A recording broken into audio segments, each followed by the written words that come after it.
সায়নী ঘোষের মাথা এনে দিলে দেয়া হবে 1 কোটি রুপি পুরস্কার। ভারতের রাজনীতিতে এমন ভয়ঙ্কর ঘোষণা নতুন করে জন্ম দিয়েছে আতঙ্ক, ক্ষোভ আর বিতর্কের।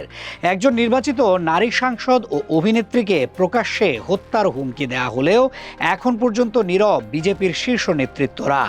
উত্তরপ্রদেশের বুলন্দ শহরের সিকান্দারাবাদ পৌরসভার চেয়ারম্যান ও বিজেপি নেতা প্রদীপ দীক্ষিতের একটি ভিডিও সামাজিক যোগাযোগ মাধ্যমে ভাইরাল হওয়ার পর থেকেই তীব্র প্রতিক্রিয়া তৈরি হয়েছে।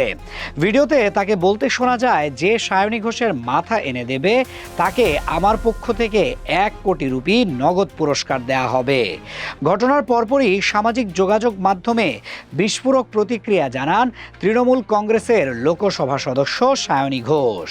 নিজের এক্স অ্যাকাউন্টে তিনি লেখেন, প্রকাশ্যে তার মাথার দাম ঘোষণা করা হয়েছে, অথচ যারা নারী নিরাপত্তা আর নারী সম্মানের কথা বলে রাজনীতি করে তারা এখন নীরব। তিনি সরাসরি ভারতের প্রধানমন্ত্রী নরেন্দ্র মোদী, স্বরাষ্ট্রমন্ত্রী অমিত শাহ এবং বিজেপির কেন্দ্রীয় নেতাদের ট্যাগ করে প্রশ্ন ছুড়ে দেন।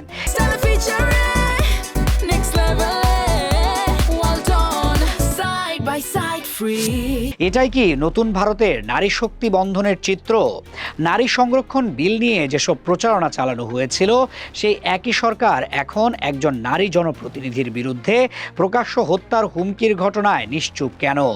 সেটিও জানতে চান তিনি।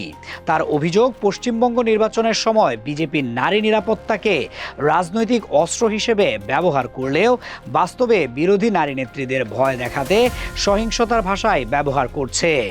মোদীর নেতৃত্বাধীন বিজেপির এমন উস্কানি ও ভয়ঙ্কর রাজনৈতিক সংস্কৃতি নতুন কিছু নয়।